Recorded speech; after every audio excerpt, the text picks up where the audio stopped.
I grew up in Arizona in a relatively safe city. Before myself or any of my friends had a driver's license, we would walk everywhere just to get out of the house and do something. Typically going to Circle K for soda and snacks, or Walmart and Target to just browse around. One time when two friends and I were 15, we were walking back to her house through her neighborhood around sunset. At the time, everyone in Arizona was fairly friendly, so whenever you would pass by another person or group, you would exchange a hello or wave. This time in particular, we were walking past a house on the corner that had the kitchen light on, where a middle-aged man was washing the dishes. When he made eye contact with us, my natural instinct was to smile, and my friend's was to wave. What a bad idea. The man immediately dropped his dishes in the sink, and what felt like 1 second later was outside on the corner staring at us in an aggressive stance with both hands balled into fists. All of our flight or fight responses were completely different. One friend immediately took off running in the other direction. My other friend, Peter Pants, and I was frozen in complete fear. He started charging towards us in force, and I'm so grateful that my friend grabbed my arm and we started running as fast as we could. I was so scared. I was last in place. The man was well built and appeared to be in shape and had no troubles catching up to us. As I'm running, I hear his footsteps very close behind me. He reached out his hand and tried to grab a hold of my hair, but my adrenaline finally kicked in and I was able to speed off beyond his grip. After a while of running, we realized we were no longer being chased. We hid in safety and called my friend's mom to pick us up and told her what happened. We gave her the location of the house and all vowed never to go near the house again. The next morning we wake up and mom explains she checked the address of the house and someone living there was a registered sex offender. Not sure if it was because of this incident, but my friend moved houses shortly after this. Our moms all collectively agreed we were not allowed to walk alone around anyone's neighborhood and that if we wanted to go out, a parent should be close by. I completely forgot about this until I recently was talking to my friend and she brought up that night.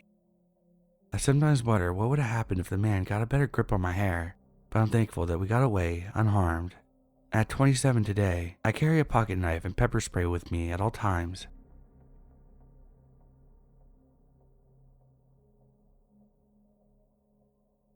This happened around summer 2000 in Midwest United States. I was a 12-year-old boy. I was shy and never did well with confrontation. Anytime I was scared, I'd feel myself shaking.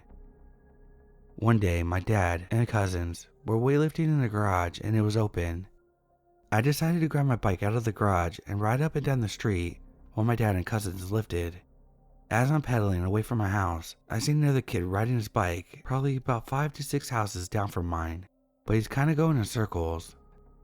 I maybe get like 20 feet near him, but that's it. No words were exchanged, not even a wave or nod. I just kept my head down and kept pedaling. On my next circle back down the street, that's when things got weird. I get near the area where the kid had been riding, but he's not there anymore. So I guess he just went inside, wherever he lived. Right as I'm about to turn around and head towards my house, which is probably about 80 to 100 yards away, I hear a man yell, "Hey," in an unsettling tone. I look up and a man is standing at his front door, probably 25 feet away from me, as I'm paused on the street with my bike. He's one of the creepiest looking dudes I've ever seen in my life. He has on a ball cap and is wearing one of those Jeffrey Dahmer looking glasses. He had tan, burnt orange, dirty looking, wrinkly skin, and had to be in his 40s. He looked straight out of a horror movie and just had this sinister, angry look on his face. He then says, "If you say anything to my son again, I'm gonna run your ass over." At this point, I was crying and frozen in fear, but then I started biking home faster than ever. I'd never been in a situation like this in my life. I couldn't believe what happened because I never said anything to the boy.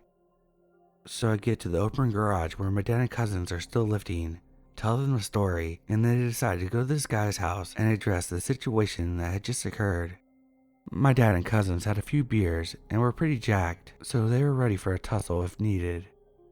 My dad goes straight to the guy's door with my cousin behind him and knocks loudly. The man opens the door and has this huge Rottweiler by his side barking and going crazy at my dad and cousins. He threatens to let the dogs loose, but my dad and cousins aren't cowering one bit.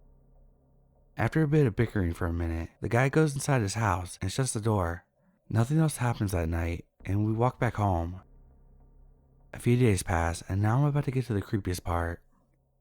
During the summer, when my parents worked during the day, my grandma would come over and babysit my little brother and I.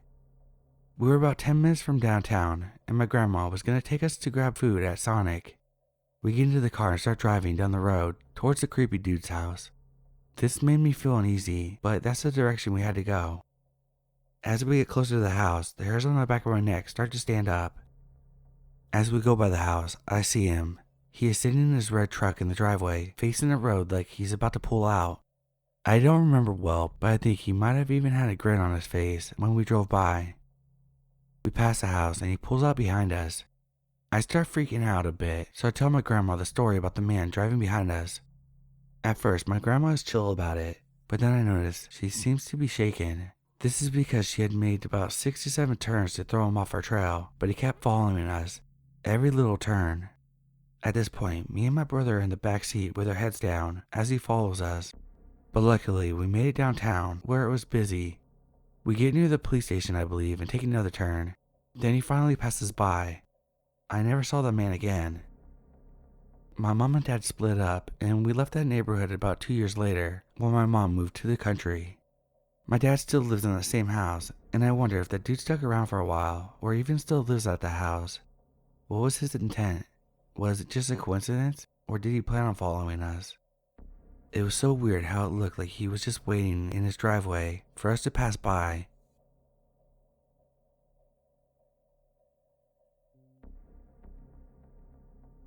I'm 21, male, and my girlfriend is 20, female. We rented an apartment for a month. The area was secluded, and after dark, everyone would mind their own business. Neighbors would hardly talk to each other, or even be outside in the evening. Our apartment was a building with 4 floors, and each floor had a single apartment. All the apartments were very compact and built to be rented to students. The night we moved in, our taps ran out of water, so I went upstairs hoping to borrow some from the people living upstairs. I realized that 2 out of the 4 apartments were vacant and locked. The apartment on the 4th floor was lit from the inside, so I decided to ring the bell. But to my disappointment, nobody answered. Over the next week, we used to hear the sound of someone whacking a rod or some sort of metal on maybe the floor or some other object. This would start late at night, after 1 a.m., and continue for hours. Initially, we didn't care about it, but after some time, it got us intrigued.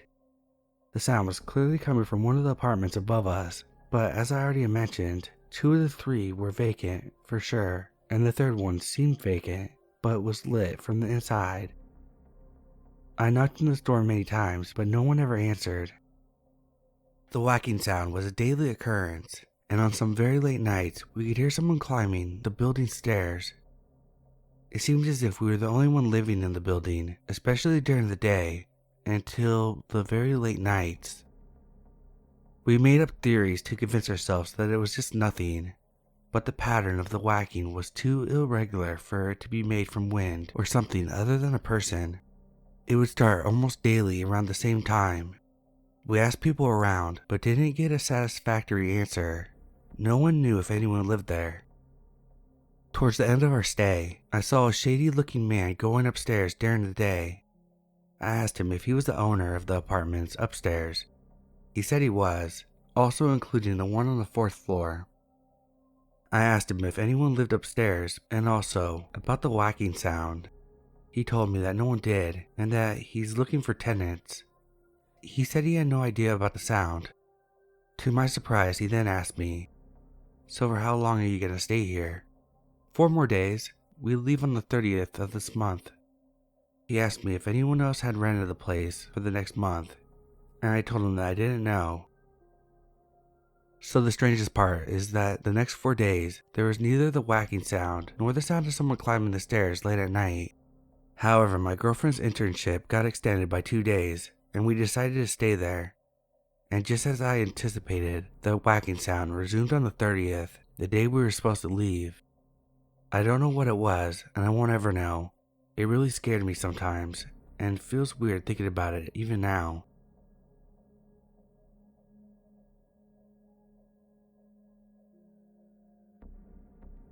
So this happened quite a long time ago when I was just 20 years old. At the time, I was living alone in an apartment in a notorious building near the center of the main city. It was a Saturday night and I had just been going out with friends and my now partner. Because it was past 4 a.m. already, he and his friends drove me and my close friends back to our building. She lived near me, so she only had to walk about 1 minute home, but it was difficult to get to by car.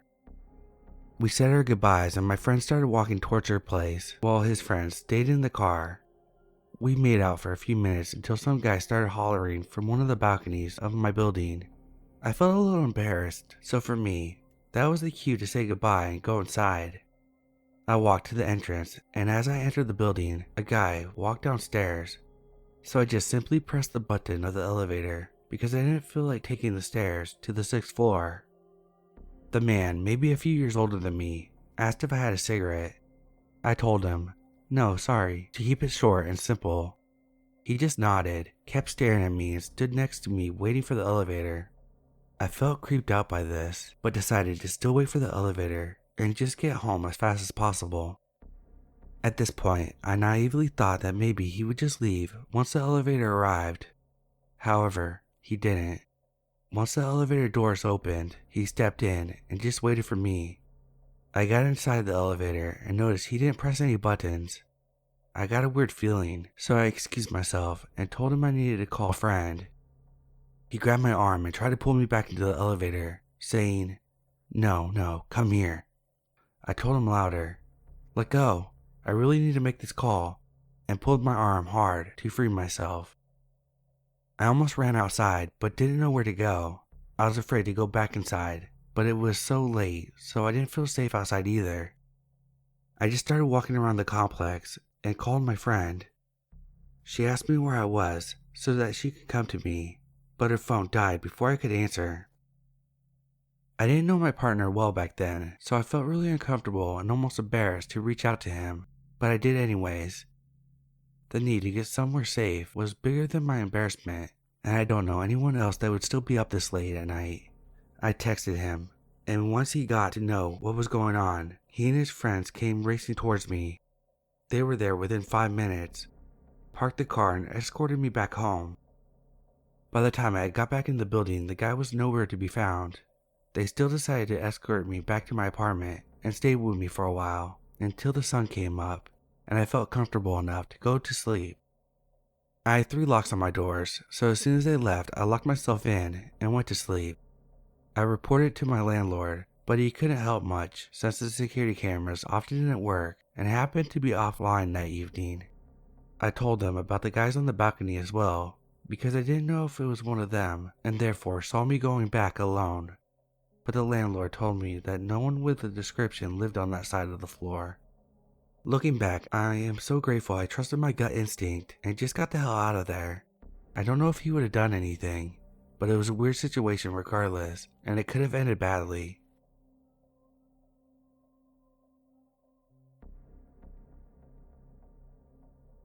My last post was about someone making a scene at night, and I was worried because I was by myself, but I have another story when I was with my brother. I was around 20 to 21 and he was 18 or 19. Our friends lived in a single-story complex that used to be a Motel 8 and was converted into apartment buildings.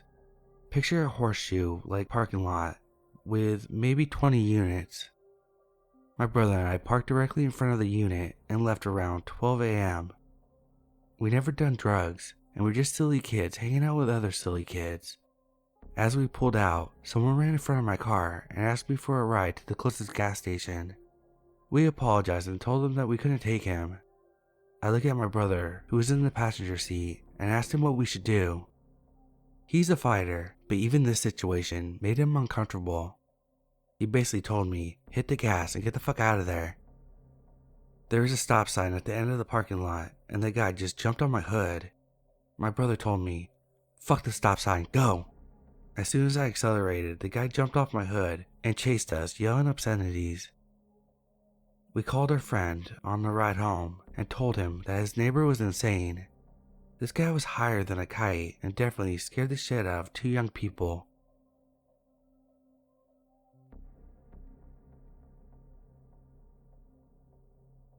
This happened over a decade ago, and I told my boyfriend at the time, and my parents.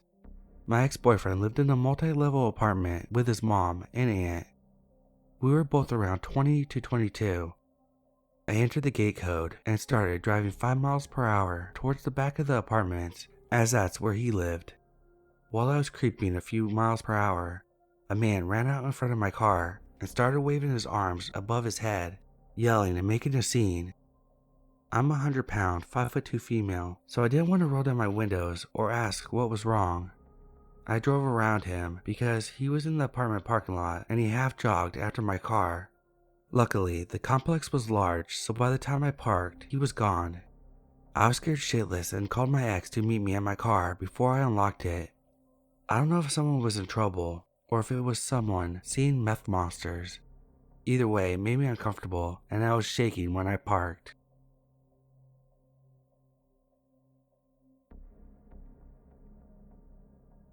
Hi, my name is Addie. I've been listening to some podcasts. This is why I'm here, and it's my first time posting here. For introduction, this story happened in 2019. My sister and I were international students in Sydney, Australia. As we were on a tight budget, we rented a room for 4 months. The house had 3 bedrooms. All rooms have no locks, with a shared toilet and shower. The first room was occupied by the brother of the owner of the house. Let's call him D. D was in his early 40s, about 5'11", brown skin, and an average body type. The second room was occupied by D's friend. Let's call him F. F was in his early 60s. He's probably 6'1", with an average body type too. Then lastly, me and my sister shared a room. It's not really a big deal since we're very close. And as I mentioned, we're on a tight budget. We knew D as he was a friend's friend of my aunt. Here's the story. I arrived from work, rest for a bit, then go shower. It was probably around 7-ish, and since it was winter, it was pitch black outside. When you enter the shower, on the right side has a big sliding glass window painted with white so no one could see inside unless you open the window. Behind the window was our backyard with table and chairs. So I went for a shower and noticed the window was slightly opened, like just a little bit. I didn't give it much attention as I'm thinking I can't be seen from outside as it's only a very small opening. So I finished my shower and just go into the kitchen to get some food. Then D came in from the backyard with his dog. I said hi and continued what I'm doing. Months passed. Me and my sister were studying and working, so most of the time we were not home during the day and just using the room to sleep at night.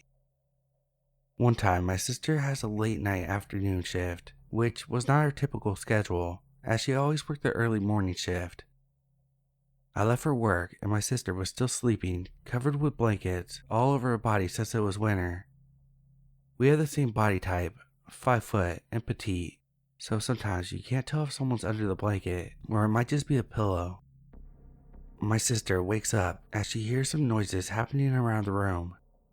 She then opens her eyes and saw that some of her panties were scattered around the floor. She thinks that I might have just been running late and threw everything on the floor. She then saw housemate F searching our laundry basket and looking for something. Then she saw F sniffing our panties. She was horrified and scared as F is a big man. My sister pretended that she didn't see anything and asked F if he was looking for a charger. F was so shocked to see that my sister was in our bed. He said, yes, that he was indeed looking for a charger. After how many minutes, F went back to our room again and asked my sister not to tell anyone what happened earlier. My sister just agreed as she was afraid that F might do something bad to her. She went to work and texted me what happened. I was so shocked and afraid to go home because I'm the one who usually gets home first. My sister then told D what happened. I didn't go inside the house without D. I just waited outside for him. We went inside without any conversation, but D installed a lock on our door that night. After that happened, my sister and I moved after a week. But before we moved out, I was folding our clothes and I remember I still have some clothes hanging outside in the backyard. It was pitch black, but when my eyes adjusted to the dark, I get our clothes. My eyes move to the shower and I see a very small opening. To my shock, when you're outside, even that very small opening, you can see everything inside the shower. That is why D usually went outside in our dark backyard, because he could see everything inside the shower without you noticing him, since it was pitch dark outside.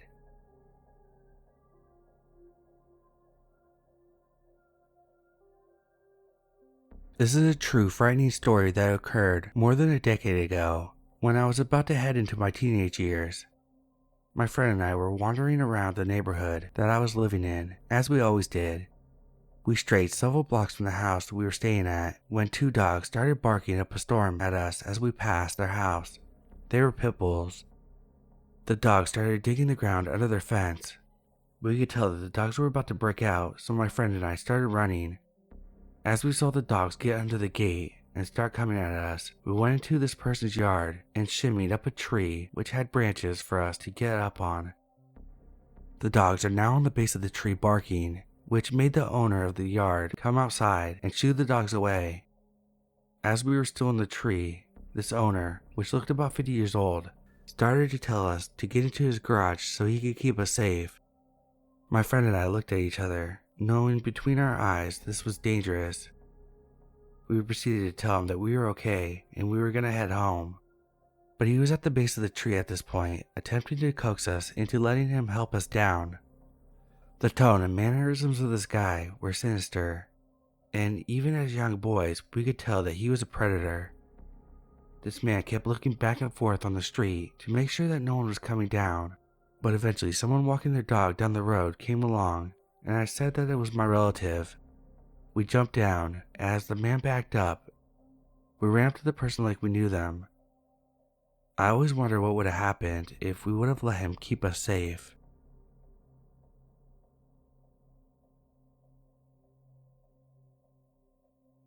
I'm a 25-year-old male. I was leaving my apartment, and as I was backing up, there was this guy in the car next to me. The car was backed in, and I was pulling out so I could see the driver clearly, and he was just staring at me. He looked away and looked back, and he didn't break eye contact. I waited for like 20 seconds and just stared back at him. After that, I rolled down my window and asked him what's wrong. He said, "Huh?" I asked him, "Why are you staring at me?" He said, "Because you're staring at me." I said, "No, you were looking at me first, and I've never seen you before." He just started slowly shaking his head and did not break eye contact. I said, "Are you good?" And he didn't say a word. I started to drive away slowly, and he got out of his car and just watched me drive off. This guy is my neighbor's boyfriend, and I'm not sure what to do. I have no issues with him, but now I feel very uncomfortable, and I don't know what to do the next time I see him. Am I just overreacting, or should I be worried? Please give me any advice you can.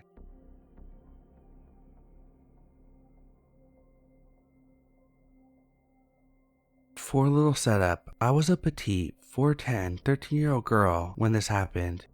My friend, Danny, who was a couple months older than me, so was also 13 at the time, but he was a bit taller guy for our age group. And Sam, he was 15, shorter than Danny, but as a whole, we were just an innocent group. Several years ago, my friend Danny, Sam, and I were walking our area. We used to hang out all the time before Danny and I moved away. We lived in an area with canals, and we had never walked them before the day that prefaces this situation. We had gone out on that day, as normal. I decided we should walk the canals, just hang out and goof around. The canals are positioned so they are the backyard of these sort of apartment buildings. The buildings themselves are 1 story tall and are all in a row. They have a parking lot and then 2 or 3 more rows of buildings. The houses were also pushed close together, and some are attached to each other. They also have green rooms in the back that had like screen walls. We had started from the bridge and went over to the canal and walked all the way to the end. The woman that lived at the building at the end came out and chatted with us. She was the older lady and told us we could hang out in her backyard anytime and offered us money to do yard work for her. She told us to knock on her door when we came over just to let her know. So we went back maybe 2 days later, we knocked and she didn't answer. So we went to her backyard to chill. At some point, I suggested that maybe she didn't hear us knock and went back to the front. We sent Sam up and made him knock. The nice lady's neighbor had poked his head out the window's curtains. Sam and I both saw him and turned to look. I had barely managed to get a good look at him when Danny said, "We need to go to the backyard now." So the three of us went to the backyard. Before either of us could ask what was up, Danny said something along the lines of, "That guy had a gun." So we all began to panic. I myself had seen a dark object in his hand, but I thought it was a TV remote. Halfway through our talk about what to do, the guy went and sat in his green room. So we were in view. He still had the gun with him. We went to the side of the lady's house to try to figure out what to do. At some point, we decided leaving was the best decision, so we left. We had scooters with us and took off across the parking lot. On our way out, we were crossing the lot and a car almost hit me. I'm not going to describe the car in detail because I can't really remember. It was silver. This car pulled up to the guy's house, and that was all I saw before I turned the corner and we were taking off towards the church we frequented. We turned into the church's parking lot and went to the back. We kept checking around the corner of the building and we saw the silver car drive by maybe 5 times. It was definitely the same car. I very vividly remember seeing the same make and model drive by. The first time could have been a coincidence, but you don't see the same car drive by 5 times without it being suspicious.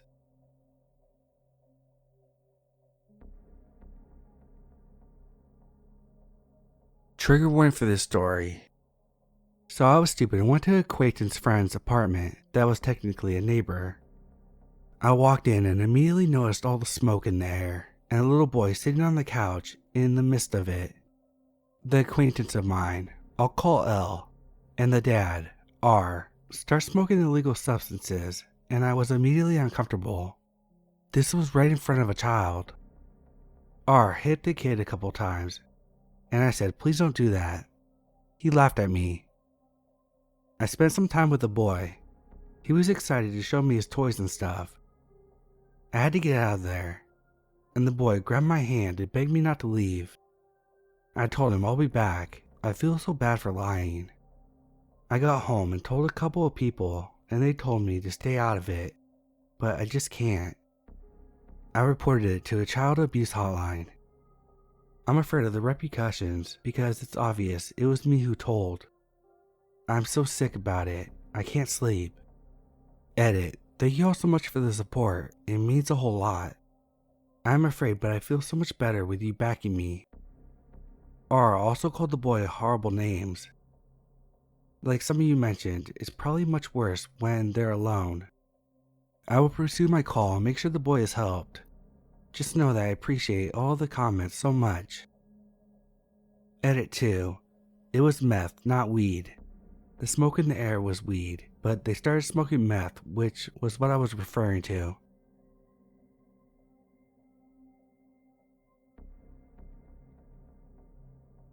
One morning my husband went to take out the trash, and when he came back he said that some kids were staring into our yard. I thought it was weird, but eventually forgot about it, until I went outside to go up to our upstairs neighbor's house. This 16 to 18-year-old boy was literally standing on something looking over the fence. I got really freaked out, but just went upstairs and knocked on my neighbor's door. She didn't answer. When I turned around, I saw him just standing there staring at me through the window. I kind of froze and just stared back. After about a minute, he sat down. Now every time I look over that window, he's at the fence just staring into our backyard. It's been hours. I'm not sure if I'm overreacting, but it's just odd.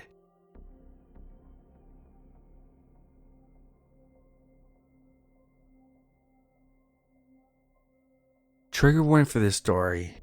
It's a good story, but it might get uncomfortable, as it was a little uncomfortable to read. When I was in 1st through 2nd grade, the neighbors at the end of the block terrorized my family, and their son terrorized our next door neighbors. They were a family we were really close with. I'll start with that first. Junior, the teenage psychopath, was friends with their son, who was the same age. My brother and I were always there playing with their daughter, who was my age. Our moms were very close. The mom was Maria, and she was very pretty. One day, her son told us that he was going to kill Junior. Maria told my mom that Junior had been peeping into her windows. She decided to film to get evidence because she kept finding something white on her windows. She found out Junior was masturbating to her undressing. He would then wipe his semen on her windows. This was before our family had problems with his family. One day, my dad, an avid cyclist, noticed his very expensive bike missing. He saw Junior riding it around the neighborhood. He had stolen it out of our garage. My dad went to his father and told him to get his son off his bike and give it back. His father yelled at my dad and denied Junior stole anything. Luckily, he left the bike in the driveway, and my dad took it back and kept it in the basement. A few days later, someone knocked on our back door, and my dad looked outside to see a plate of rice with a dead crow on it. He called the police, but since he didn't see who did it, they couldn't do anything. Trigger warning for this next part. When we would go out, we would leave our bunny and guinea pig in their cage outside to get fresh air. My mom, brother, and I were only out for a short period of time, and my dad was in the basement. When we got home, we went straight to the backyard that had a fence and big bushes in the back. Our kiddie pool had been out, and this is what we found. Our bunny had been drowned in the pool, and our guinea pig was thrown over the extremely high bushes into the alley. It was devastating. Piglet, our guinea pig, was still alive, and my mom took her to the animal hospital. She had severe internal bleeding and her bones were broken. She had to be put to sleep. I can't believe the cruelty all over my dad confronting Junior's dad over the bike. My mom went over to their house and confronted the father. He readily admitted doing it, saying that they were just animals. He did it with a friend. I can't remember how my parents figured that out. I think Maria's mother saw them in our backyard. The police were called, but nothing happened. That wasn't the end though. One night, I woke up to my dog Wrinkles going crazy. She was sleeping on my bed. My bed faces my window. Then I heard knocking, and also I heard a male's voice saying something about coming in. He also called me a son of a bitch, and I also heard motherfucker. Then I saw Junior. I ran to my parents' room crying hysterically, saying that someone was trying to get into my room. My dad went outside and saw one of our patio chairs outside of my very open window. He called the police. They searched outside my window and saw shoe prints. The cops thought that there might be two people because they saw two shoe prints on the ground. I bet they were in the house, but the police couldn't search it. I was traumatized afterwards, and my bed was moved so I couldn't see the windows. I was terrified to be home at night. My parents bought lights that you could run along the entire house and all around the patio to my windows. I was still afraid at night if my blinds were left open. Nothing happened to Junior since there was no evidence it was him. Plus, someone in his family was a cop. It explains why he wasn't sent to jail for what he did to Maria, who actually caught it on camera. I also forgot to mention that my mom was talking to his mom before any of this started, and she referred to her husband as the man. She hated him and joked about poisoning his food. He actually died of a heart attack shortly after Junior tried climbing in my window. We always thought that she finally poisoned him.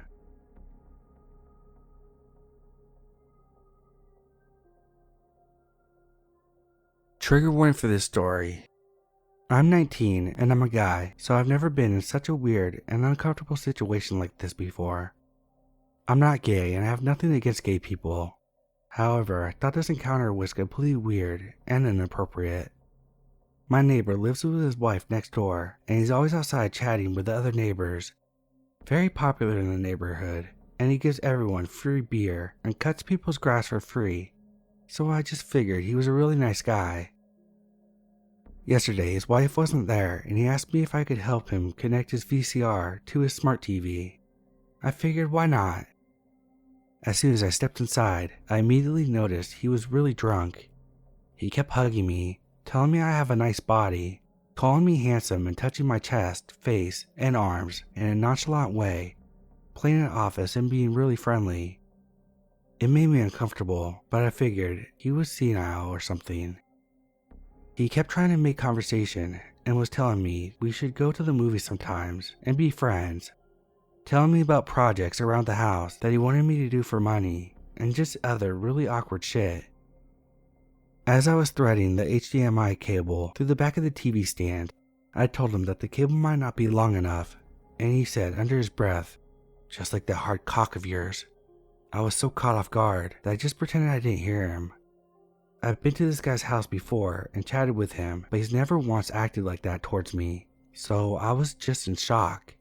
His wife was always there though, so I guess that might be why he's never tried anything till now. While I was helping him, I noticed that he had his hand in his pocket and kept aggressively adjusting his crotch. At that point, I just wanted to get the fuck out of there, but he pretty much held me hostage and started bombarding me with strange personal questions and trying to get me to drink. Just weird shit about masturbation habits, what I jerk off to, if I like men, have I ever had sex with a guy, am I a virgin, and he even asked me if I have ever had a cock in my mouth and presented me with an offer. I refused to answer all the questions and promptly got the hell out of there after telling him off. I'm just completely shocked because this dude was the most popular guy in the neighborhood with a wife and kids. I just wonder if his wife knows about this or if he's behaved like this around any other people besides me. The guy next door. I know a dude who killed his brother. This was way before I was born. There's a lot to the story. I don't really remember it all, but it was fucked. He eventually got out of prison after serving X amount of years. Pretty weird dude. We were all told to stay away from him as kids. Fast forward, I'm a young adult. I have 2 school-aged siblings, maybe 12 and 14. My mom comes home from work one night, and that dude's sitting on the front steps drinking. She says, "What the fuck are you doing? Get the fuck away from my house." He doesn't listen. My young brother and sister are home by themselves, mind you. My mom goes through the side door and calls the cops. The cops come, put dude in a police car, and dig around where he was sitting and pull out a gun under the steps. I know, wild as fuck, right? Anyway, dude went to prison for a while, got out, sobered up. My mom would see him hitchhiking sometimes and pick him up, and they would talk like they were friends. Shit was weird to me. I kind of felt that my mom thought she would rather befriend him than be someone he blamed for sending him to prison.